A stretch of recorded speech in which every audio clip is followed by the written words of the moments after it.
Hello student, in this lecture we will start our next credit structure and replication of viruses. In this credit we will study the basic information about virus, what introduction to virology, introduction to virus, basic mechanisms of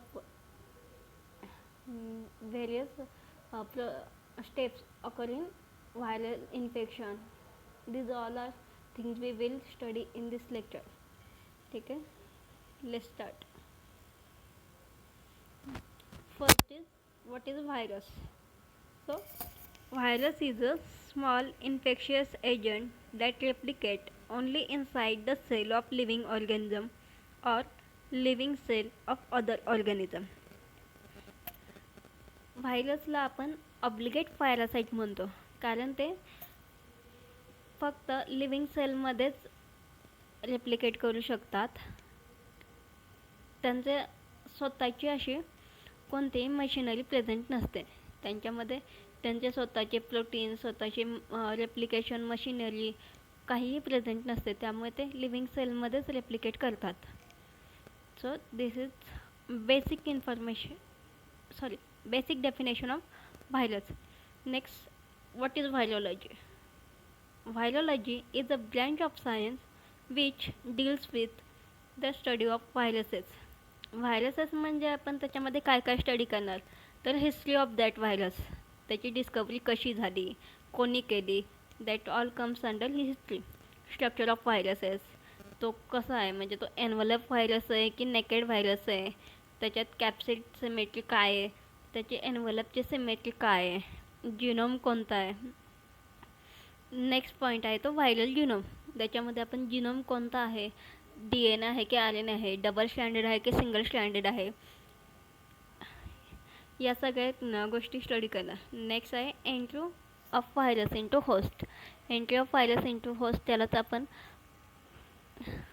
2 स्टेपमध्ये study करतो. ते first आहे ते attachment और binding, second is the penetration. ठीक आहे. Next आहे replication of virus into host. रेप्लिकेशनचे डिफरंट मेकॅनिझम्स आहेत, ते आपण स्टडी करणार. Viral infectious disease, animal virus, plant virus and microbial virus. Virus कोणकोणत्या टाईपचे इन्फेक्शियस डिसीज कॉज करतो, त्याच्यामध्ये तो ॲनिमलमध्ये कोणते डिसीज कॉज करतो, प्लांटमध्ये कोणते कॉज करतो, किंवा ते बॅक्टेरियामध्ये कोणते डिसीज कॉज करतो. आणि आपण जे व्हायरस आहेत त्यांना डिवाइड करतो according to their host. According to their host म्हणजे ते कोणाला इन्फेक्ट करू शकतात. ते बॅक्टेरियाला इन्फेक्ट करणारे असेल तर त्याला आपण बॅक्टेरियोफाज म्हणतो. ते प्लांटला इन्फेक्ट करतात की ॲनिमलला इन्फेक्ट करतात, त्याच्या अकॉर्डिंगली ते प्लांट व्हायरस आणि ॲनिमल व्हायरस असे ते डिवाइड करतो. सो बेसिकली व्हायरोलॉजीमध्ये आपण व्हायरसच्या रिलेटेड जे काय आहे ते सगळं स्टडी करतो. Okay. Next is virus. So virus हे जनरली बॅक्टेरियापेक्षा स्मॉल थिन साईज असतात. त्यांची साईज खूपच स्मॉल असते की ते जेव्हा आपण फिल्टर करतो तेव्हा ते फिल्टरच्या पोर साईजमधून सुद्धा ते पास होऊ शकतात. म्हणजे फिल्टरच्या पोर साईजपेक्षा त्याची साईज कमी असते. फर्स्ट जे व्हायरसचे बॅक्टेरियाफाजची म्हणजे जो बॅक्टेरियाला इन्फेक्ट करतो त्याची डिस्कवरी 1970मध्ये झाली. Viruses are filterable agent. Filterable agent म्हणजे ते फिल्टर्समधून पास होऊ शकतात. त्याची फिल्टरची पोर साईज जनरली -0.4 मायक्रोमीटरच्या रेंजमध्ये असते. व्हायरस त्याच्यापेक्षा लहान असतात, त्यामुळे ते त्याच्यातून पास करू शकतात. नेक्स्ट, फर्स्ट जे व्हायरसचं ट्रान्समिशन आहे थ्रू सेल्फली फिल्ट्रेट. फिल्ट्रेटमध्ये व्हायरस प्रेझेंट असतात. जेव्हा आपण फिल्टर करतो तेव्हा फिल्ट्रेटमध्ये व्हायरस प्रेझेंट असतात. त्याच्या थ्रू जे फीट आणि माउथ डिसीज कॉज होतात त्याच्या थ्रू जे ट्रान्समिशन होतं ते फर्स्ट डिटेक्ट केलं 1898मध्ये. Next, virus which infect which cause fowl leukosis discovered in 1908. Next, for chicken sarcoma virus discovered in 1911. This is history of viruses.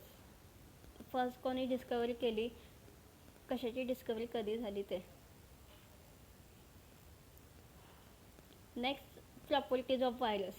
Properties of व्हायरसमध्ये त्याची first property आहे ते त्यांची साईज खूप स्मॉल असते, त्यामुळे ते they can pass through the bacterial membrane filter. Next, आपण मगाशीच पाहिलं की व्हायरसेस आर ऑब्लिगेटरी पॅरासाईट. त्यांचं जे काही रेप्लिकेशन होतं ते लिव्हिंग सेलमध्येच होतं. So second property of virus is multiplication only as a obligatory parasite. Next, third property आहे simple organization and their characteristics mode of replication. Simple organization म्हणजे आपल्या जेव्हा आपण लिव्हिंग सेल कन्सिडर करतो तेव्हा आपल्याला खूप सारे प्रोटीन्स, खूप सारे लिपिड्स, खूप साऱ्या गोष्टी आपल्याला डोळ्यासमोर येतात. जसं की बॅक्टेरियामध्ये सेल वॉल असते, आतमध्ये सेल मेम्ब्रेन असेल, सेल मेम्ब्रेनच्या आतमध्ये त्याचा जिनोम असेल, त्याच्यामध्ये सायटोप्लाझममध्ये खूप सारे त्याचे प्रोटीन्स असतील, जे की त्याच्या खूप सारे एन्झाईम्स प्रेझेंट असतील, हे सगळं असतं. पण व्हायरसमध्ये हे काहीच प्रेझेंट नसतं. व्हायरसमध्ये फक्त बेसिक 3 गोष्टी प्रेझेंट असतात. ते म्हणजे एकतर जिनोम. नेक्स्ट, जिनोमसोबत काही 2-3 प्रोटीन असोसिएट असतील तर नेक्स्ट प्रेझेंट असतं ते कोट प्रोटीन आणि एनव्हलप मे बी प्रेझेंट असेल किंवा प्रेझेंट नसेल. एनव्हलप सगळ्यांमध्ये प्रेझेंट नसतं. असे म्हणजे खूप सिम्पल त्याचं स्ट्रक्चर असतं, त्याच्यात जास्त काहीच नसतं. नेक्स्ट, ॲनिमल व्हायरसचे ॲनिमलची डेथ कॉज करू शकतात. आणि म्हणजे ॲनिमल सेल्सला अफेक्ट करतात. ते ॲनिमल सेलची डेथ कॉज करू शकतात, ॲनिमल सेलचं फ्युजन करू शकतात. Animal cell can be transform into cancerous cell. Normal animal cell असेल त्याचं कॅन्सरस सेलमध्ये कन्वर्जन करू शकतात. त्याला आपण कार्सिनोजेनिक व्हायरस म्हणतो. Next, application of virus. आपण एवढे व्हायरस स्टडी करतोय तर ते why are we studying this virus, त्याची काहीतरी गरज असेल ना. मग त्याचे खूप सारे ॲप्लिकेशन्स आहेत ज्याच्यासाठी आपण व्हायरोलॉजी स्टडी करतो. फर्स्ट ॲप्लिकेशन आहे वॅक्सिन प्रिपरेशन. आपण आता रिसेंटमध्येच पाहू शकतो की कोरोना हा व्हायरस आहे ज्याच्या अगेन्स्ट आपण इम्युनिटी डेव्हलप करण्यासाठी वेगवेगळ्या प्रकारचे वॅक्सिन्स यूज केलेत. त्यासाठी आपण त्यामध्ये कोरोना व्हायरसच यूज केला आहे. व्हायरसलाच आपण ॲटिन्युएट केला आणि तोच यूज केला ॲज अ वॅक्सिन. वेगवेगळ्या प्रकारच्या वॅक्सिन प्रिपरेशनमध्ये आपण व्हायरसचा यूज करू शकतो. नेक्स्ट आहे antiviral drug synthesis. Antiviral drug आपल्याला सिंथेसिसमध्ये पण ॲप्लिकेशन आहे. Disease free plant production. Next, disease free animal production. याच्यामध्ये आपण व्हायरसला ॲज अ व्हेक्टर म्हणून यूज करतो, ज्याच्यामध्ये जे डिसीजच्या अगेन्स्ट रेजिस्टंट दाखवलेला जीन आहे तो आपण व्हायरल जिनोमवरती ट्रान्सफर करतो. मग त्या व्हायरसने प्लांटला किंवा त्या ॲनिमलला इन्फेक्ट केलं की ते डिसीज फ्री प्लांट किंवा ॲनिमल प्रोडक्शन होतं. नेक्स्ट आहे क्युरिंग ऑफ डिसीज क्युअर करण्यासाठी सुद्धा आपण व्हायरसचा यूज करू शकतो. नेक्स्ट आहे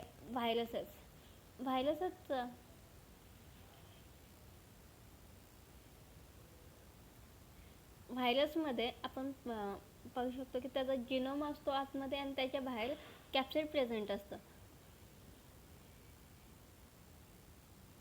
असं मध्ये इथे जिनोम असेल आणि त्याच्या बाहेर हे कॅप्सिड असेल आणि एन्व्हलप मे और मे not be present. Envelope present असेल. हे दोन्हीचं फंक्शन हाच आहे की ते प्रोटेक्ट करतात व्हायरल्सला. व्हायरल हा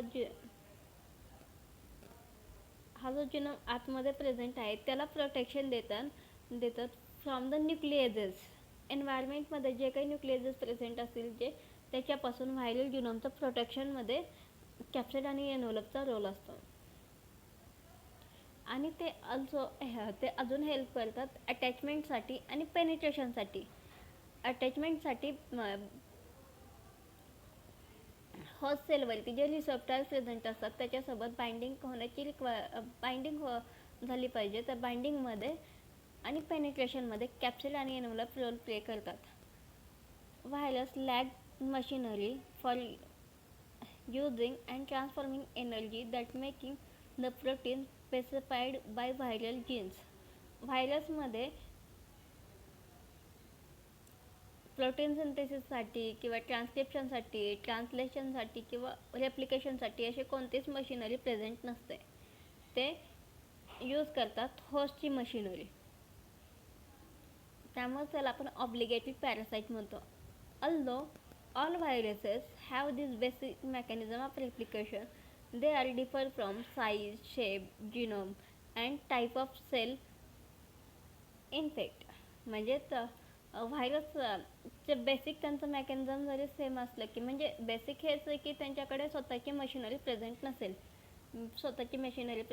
ते होस्टची मशिनरी यूज करणार तरीसुद्धा त्यांची साईज वेगवेगळी असू शकते, त्यांचा शेप वेगवेगळा असू शकतो, त्यांचं जिनोम वेगळा असू शकतो, त्यांचा होस्टचा टाईप वेगळा असू शकतो. त्याच्या अकॉर्डिंगली आपण व्हायरसला कॅटेगराईज करू शकतो. नेक्स्ट आहे host range. Host range is determined in part by the specificity of attachment to the host cell.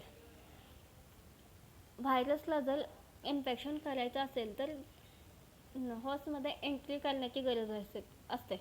Entry करायची असेल तर ते सेल सरफेसवरती स्पेसिफिक रिसेप्टर प्रेझेंट असतील तरच तिथे व्हायरस बाइंड होऊ शकतो आणि बाइंड झाल्यानंतर त्याची एंट्री होऊ शकते. त्यामुळे व्हायरसची होस्ट रेंज असते ती लिमिटेड असते. हे झालं फर्स्ट फॅक्टर ज्याच्यावरती होस्ट रेंज डिपेंड असते. होस्ट रेंज डिपेंड असते दोन फॅक्टरवरती. फर्स्ट फॅक्टर आहे ते specific receptor present on the cell surface of host. होस्टच्या सेलवरती कोणते रिसेप्टर प्रेझेंट आहेत याच्यावरती होस्ट रेंज डिपेंड असते. आणि सेकंड अजून व्हायरसच्या रेप्लिकेशनसाठी किंवा ट्रान्सक्रिप्शनसाठी जे फॅक्टरची रिक्वायरमेंट आहे ती सेल होस्टमध्ये प्रेझेंट पाहिजे, अवेलेबल पाहिजे. ते जर अवेलेबल असेल तरच तिथे व्हायरस इन्फेक्शन कॉज करू शकतो, अदरवाईज इन्फेक्शन कॉज करू शकत नाही. सो व्हायरसची होस्ट रेंज दोन फॅक्टरवरती डिपेंड असते. फर्स्ट असते ती entry of virus into cell needs a specific receptor, therefore virus do have limited host range. म्हणजे फर्स्ट फॅक्टर आहे आपला तो स्पेसिफिक रिसेप्टर्स. सेकंड फॅक्टर आहे it also depends on availability of cellular factors required for the replication or transcription of genome. जे factors व्हायरसला required आहेत ते available असेल तर. But host range is broader transcription but host range is broader in transcription म्हणजे जेव्हा RNA किंवा DNA त्याचं तो फक्त जेनेटिक मटेरियल जेव्हा इन्फेक्ट करतो तेव्हा त्याला आपण म्हणतो ट्रान्सफेक्शनमध्ये मग त्याची होस्ट रेंज ब्रॉडर असते कारण त्याच्यासाठी ते फक्त naked nucleic acid infection cause करतं. त्याच्यामध्ये एंट्रीसाठी रिसेप्टरची गरज नसते. रिसेप्टरची गरज तेव्हा असेल जेव्हा त्याच्यावरती प्रोटीन्स कॅप्सिड वगैरे प्रेझेंट असेल तेव्हा त्याला रिसेप्टरची गरज असेल. पण ट्रान्सफेक्शनमध्ये फक्त न्यूक्लिक ॲसिड ट्रान्सफर होतं. त्यामुळे तिथे होस्टचं स्पेसिफिसिटी मॅटर करत नाही. होस्टवरती कोणते रिसेप्टर प्रेझेंट आहेत होस्टमध्ये काही.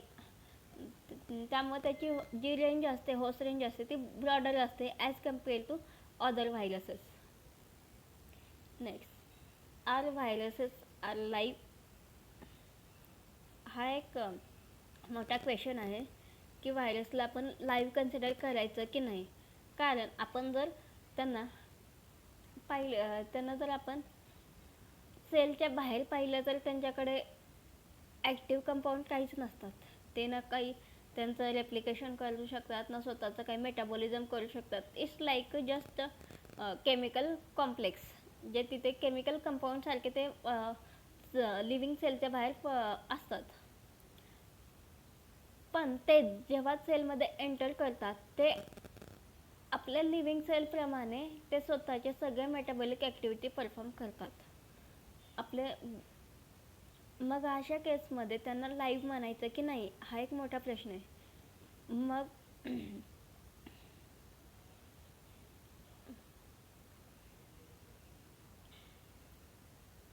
अशा वेळी एक तर आपण दोन गोष्टी करू शकतो. व्हायरसला आपण एक्सेप्शनली सिम्पल मायक्रोब म्हणू शकतो किंवा कॉम्प्लेक्स केमिकल म्हणू शकतो. एक्सेप्शनली सिम्पल मायक्रोब म्हणजे तो त्याच्याकडे स्वतःची मशिनरी काहीच नाही आहे, म्हणजे त्याला आपण लाईव्ह म्हणू शकतो. किंवा जेव्हा तो दुसऱ्याची मशिनरी यूज करून तो स्वतःचे मेटाबॉलिझम परफॉर्म करतो, म्हणून आपण त्याला सिम्पल मायक्रोब म्हणू शकतो. किंवा कॉम्प्लेक्स केमिकल. कॉम्प्लेक्स केमिकल कारण ते बाहेर केमिकल सारखेच असतात, फक्त एक केमिकल कंपाऊंड आहे असंच असतात ते, कारण ते स्वतःचे कोणताही मेटाबॉलिझम लिव्हिंग सेलचे कोणतेही कॅरेक्टरिस्टिक ते दाखवत नाहीत. म्हणून त्याला आपण जेव्हा ते सेलच्या बाहेर असतात त्याला आपण नॉन लिव्हिंग म्हणतो. जेव्हा ते सेलच्या आतमध्ये असतील तेव्हा त्याला आपण लिव्हिंग कन्सिडर करतो. Outside the cells, virions are metabolically inert chemicals. Thus, depending upon the context, viruses may be regarded as both as exceptionally simple microbe and as complex chemical. त्याला आपण सिम्पल मायक्रोब सुद्धा म्हणतो, living सुद्धा म्हणतो आणि non living सुद्धा म्हणतो. Viruses are then not organism related to plasmid. व्हायरसेसला आपण कम्प्लीट ऑर्गॅनिझम नाही म्हणू शकत, कारण त्याच्याकडे स्वतःचं असं काहीच नसतं. Some viral genome like certain plasmid become integrated with DNA of their host cell. Viral virion. Virion is a complete virus particle. complete virus particle म्हणजे व्हायरसमध्ये आपण जे बेसिक कंपोनंट पाहिलेत ते जर प्रेझेंट असेल तर ते व्हायरॉन. व्हायरॉन म्हणजे त्याच्यात जिनोम पाहिजे, त्याचं कॅप्सिड पाहिजे, envelope may or may not be present, enzymes पण मे नॉट बी प्रेझेंट, पण बेसिकली त्यांच्यात जिनोम आणि कॅप्सिड हे दोन गोष्टी प्रेझेंट असेल तर त्याला आपण व्हायरॉन म्हणतो. Virion is a complete virus particle. Virion it is relatively simpler म्हणजे as compare to other organism like micro ऑर्गॅनिझममध्ये bacteria, fungus, algae, animal cell, plant cell. As compare to them, virion is very simpler, little more than block containing genetic material enclosed in protein coat. Virion is मध्ये थोड्याशा little more than म्हणजे त्याच्यामध्ये फक्त आपण एक structure म्हणलं की दिस is capsid, एक जेनेटिक मटेरियल ज्याच्या एनक्लोज इन प्रोटीन कोटमध्ये एक जेनेटिक मटेरियल प्रेझेंट आहे. हे आपण नुसतं जेव्हा ब्लॉक म्हणून त्याच्यापेक्षा व्हायरॉन थोडासा जास्त असतो, त्याच्याकडे थोडेसे काहीतरी प्रोटीन्स असतात स्वतःचे, काहीतरी एन्झाईम्स प्रेझेंट असतात. So it's complete virus. It consist genome, protein coat, capsid, envelope optional आहे. Next enzyme essential for the initiation of replication. काही व्हायरसमध्ये एक्झाम्पल HIV साठी एक स्पेसिफिक एन्झाईम लागतं रेप्लिकेशनसाठी, त्याला आपण म्हणतो रिव्हर्स ट्रान्सक्रिप्टेज. ते बाकीच्या व्हायरसमध्ये ते इसेन्शियल नाही आहे, पण HIVला जर रेप्लिकेशन करायचं असेल तर त्यासाठी ते एन्झाईम इम्पॉर्टंट आहे. ते हॉस्टमध्ये प्रेझेंट नसतं, त्यामुळे ते HIV व्हायरसमध्ये प्रेझेंट असतं. व्हायरस ते एन्झाईम स्वतःसोबत कॅरी करतो. ठीक आहे. So this is virions. This is just basic introduction of viruses. We will stop over here.